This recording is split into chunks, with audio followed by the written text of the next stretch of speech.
Hello, ladies and gentlemen, and a very warm welcome to Evolving Consciousness. I'm your host Purushottam, and in today's video, we are going to continue our video series on the phenomenal book As a Man Thinketh by James Allen, wherein the primary focus of this video is going to be the effect of thought on circumstances. Yes, you heard that right. Effect of thought on circumstances.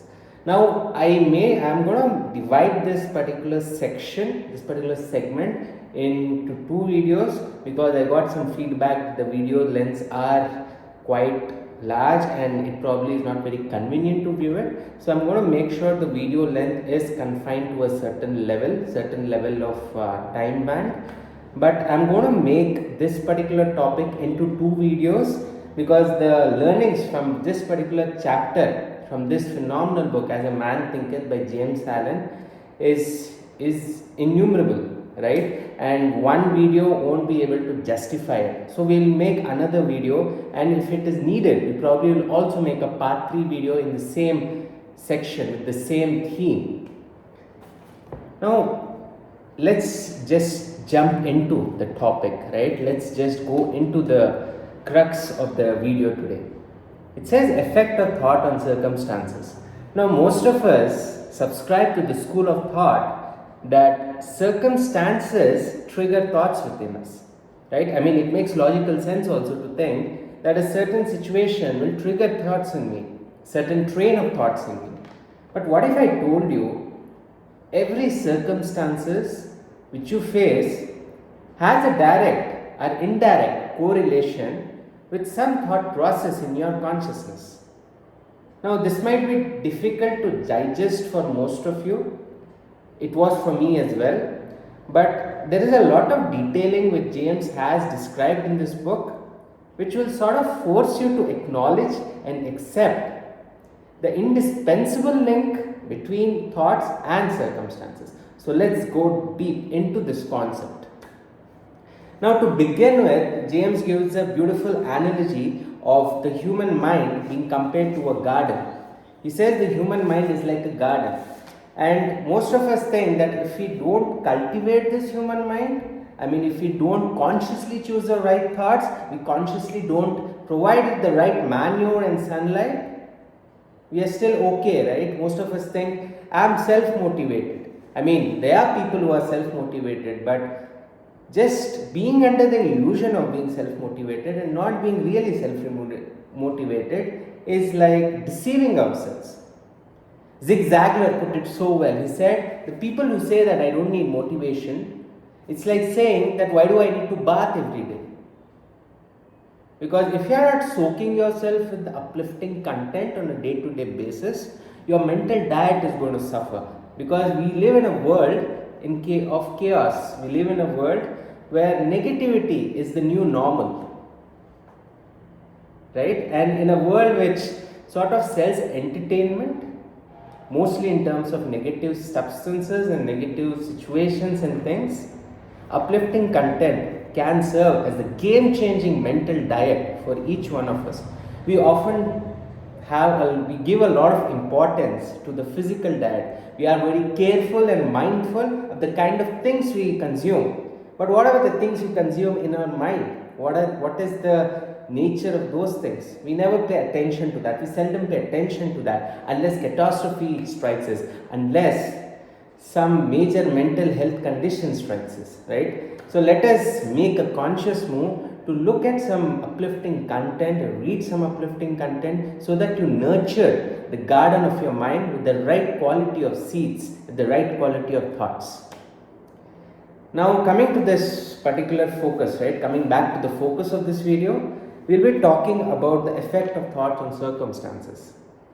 James says, just as a gardener cultivates his plot, keeping it free from weeds, and growing the flowers and fruits which he requires, so may a man tend the garden of the mind, weeding out all the wrong, useless and impure thoughts, and cultivating towards perfection the flowers and fruits of right, useful and pure thoughts. By pursuing this process, a man sooner or later discovers that he is the master gardener of his soul, the director of his life. He also reveals within himself the laws of thoughts and understands with ever increasing accuracy how the thought forces and mind elements operate in the shaping of his character, circumstances, and destiny.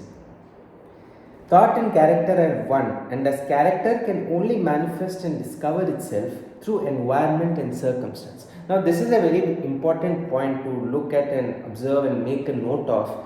He says that character of a person can only manifest in terms of circumstances, right? There's a beautiful quote which I sort of read a few months back, which said that you will only understand what is there within an orange once you squeeze it. In other words, when life gives you a curveball, how you respond, how you behave, how you conduct yourself, that shows your true character. Your true character can never be seen when things are good, when all things are perfect, but your true character will be revealed only when circumstances trigger a certain response from you. When you are tested by universe at that eternal consciousness or whatever name you would like to give it, when you are tested with difficulties and challenges, the way you respond, that is the true hallmark of your true character. That defines who you are. Not when everything is good, not when everything is as per the fancies of your version of right. Now this brings me to a beautiful point where he says, circumstances grow out of thoughts, right? And he says that man is buffeted by circumstances so long as he believes himself to be the creature of outside conditions.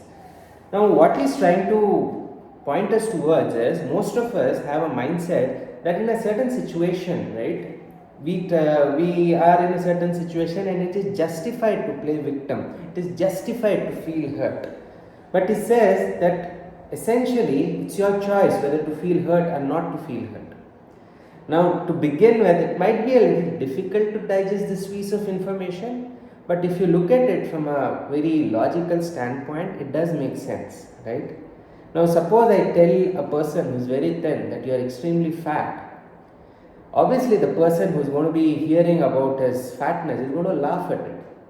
You only get hurt when at some deep level in your own mind you think that the person who is abusing you, there is some substance in it. Otherwise you won't feel hurt, right? Now he says that circumstances grow out of thought, and every man who has for any length of time practiced self-control and self-purification, for he will have noticed alteration in his circumstances as being in exact ratio with his altered mental condition. The soul attracts that which it secretly harbors, that which it loves, and also that which it fears. It reaches the heights of its cherished aspirations, it falls to the level of its unchastened desires. And circumstances are the means which the soul receives its own. Every thought, seeds sown are allowed to fall into the mind and to take root there, produces its own blossoming sooner or later into act and bearing its own fruitage of opportunity and circumstance. Good thoughts bear good fruit, bad thoughts bad fruit. Now coming to the second lesson, right, which sort of he has encapsulated that in a phrase which says justice is exact. Now if you hear this for the first time, right, you might come to a conclusion that probably not everything is fair. But James says that every single situation which happens in the life of any human in this planet, anything which happens in your life or my life, everything is perfect. Everything has pronounced amounts of justice in it. Now he says, a man does not come to the almshouse or the jail by the tyranny of fate or circumstance, but by the pathway of groveling thoughts and base desires.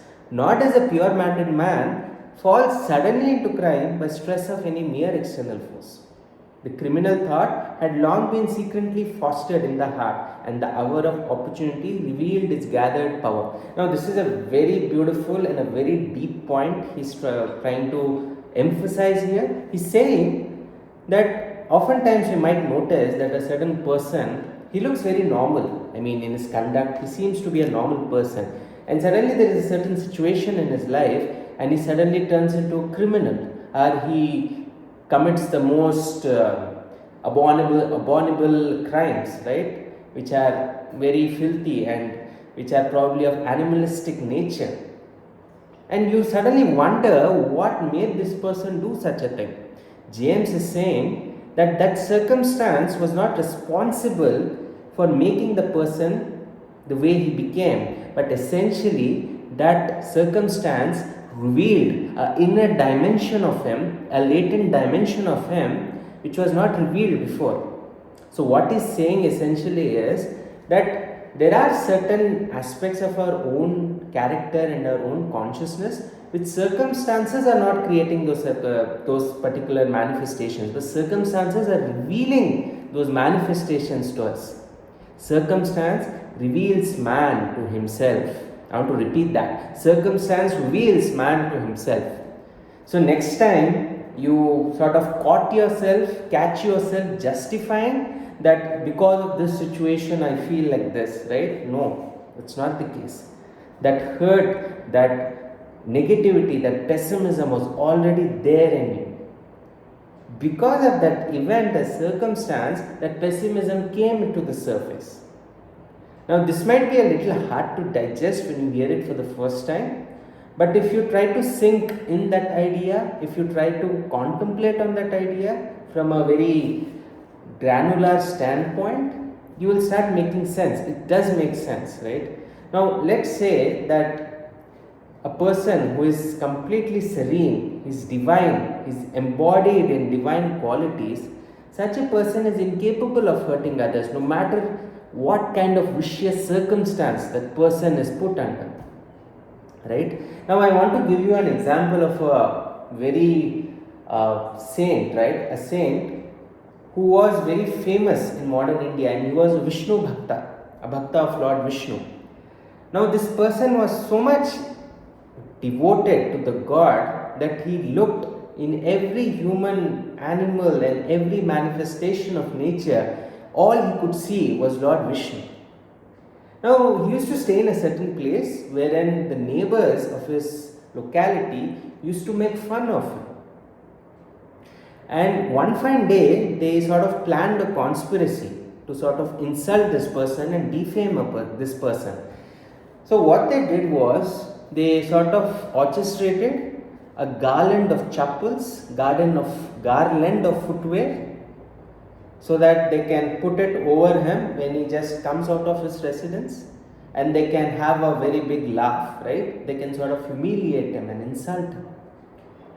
And they succeeded in doing that. They were able to put that garland over the neck of this person. Now, what do you think his reaction would be?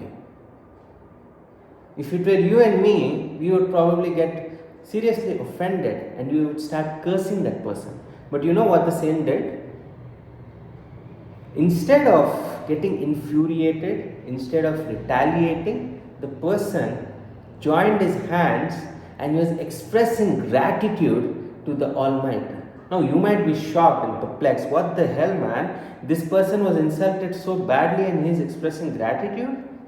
Has he lost it? The person said that there cannot be a better way of honoring me, because I have been given respect with the garland of chappals, the chappals of Lord Vishnu, because he considered every human being to be a manifestation of Lord Vishnu.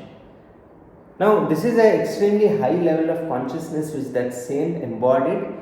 I am not in any way inviting you to consider that we need to embody such a high level of divine consciousness, but the intention behind sharing this story was that most of us play the victim card, call the circumstances as the main reason why they behave in a certain way.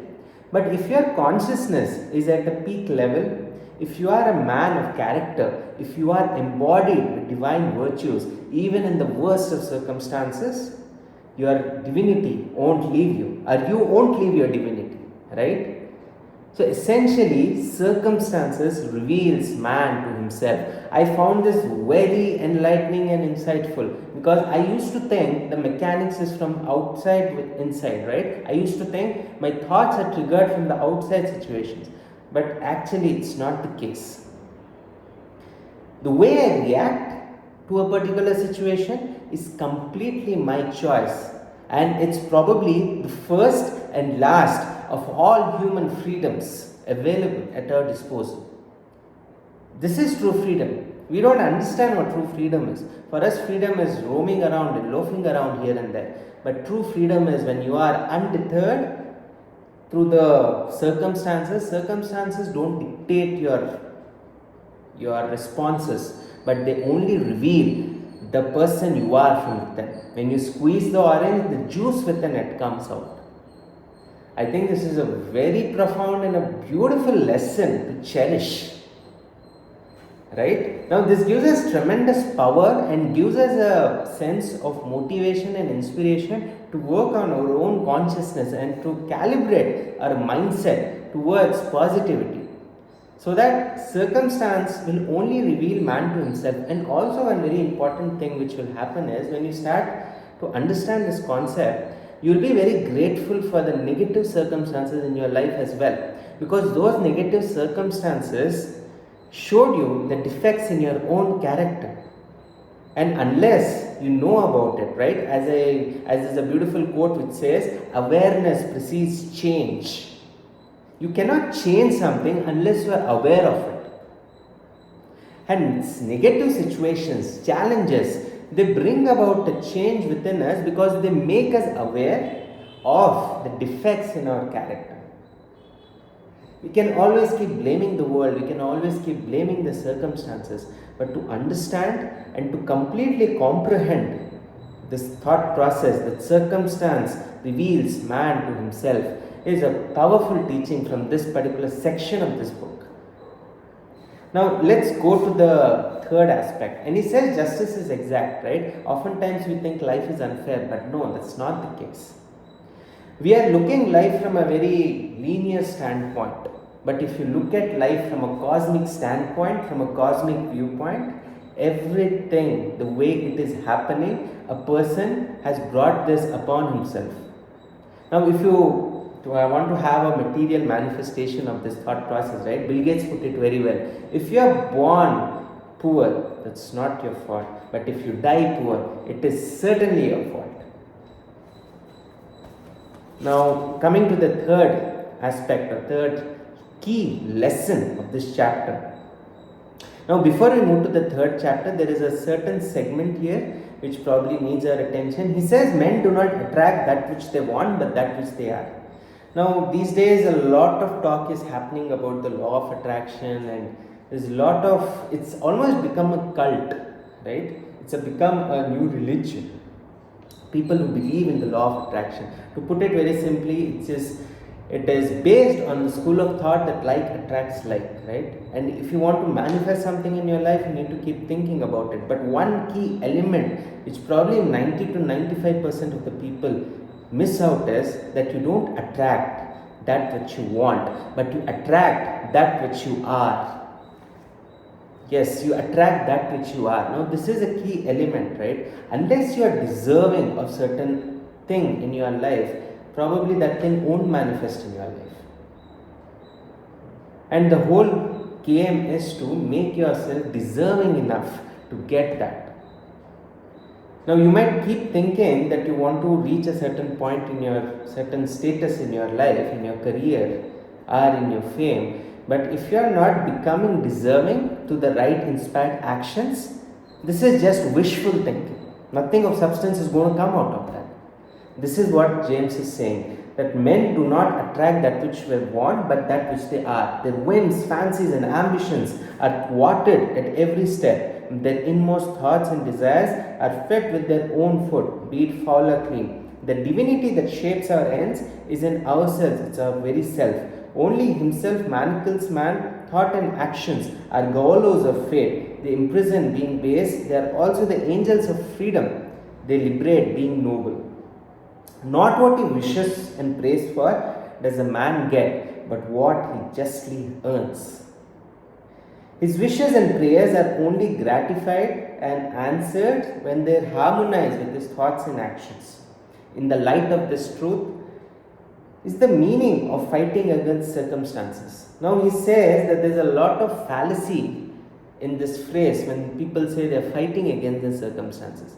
It means that a man is continually revolting against an effect without, while all the time he is nourishing and preserving its cause in his heart. That might take the form of a conscious voice or unconscious weakness, but whatever it is, stubbornly retards the efforts of his possessor and thus calls aloud for remedy. Now, what he's basically saying is that most of us think that we are fighting against our circumstances without necessarily understanding the cause and effect dynamics. We don't root every aspect or every effect with a certain cause, a certain thought process. We easily blame the outside world for the situations we are in. We shirk away from the responsibilities, the personal responsibilities, because of which we are in a circumstance. And we constantly are making efforts in the wrong direction without even realizing that the source of the problem, the cause of the problem is somewhere which we are not looking at. Right? At a certain place, the cause is there in the heart, the cause is there in our own consciousness. But we are making the effort in the wrong directions. Now, these lessons which I just talked about in this particular section of the book, they are very insightful. And they have a potential to completely change the way you think, create a paradigm shift from being a victim to being the hero, from a victim to becoming a game changer, if you understand and contemplate on these thoughts which I have shared. Now we will continue on this particular section of the book As a Man Thinketh by James Allen on the effect of thoughts on circumstances, wherein we will dive into the subtle nuances of how thoughts shape circumstances. I hope you enjoyed my today's video, and I am sincerely grateful for your time on this video. Don't forget to share this video with a couple of your friends. Also, don't forget to like my video if you really enjoyed the content of today's video. Also, if you wish to receive the notifications of the videos which I upload, don't forget to subscribe to my channel. Thank you so much, and meet you in the next video. Bye.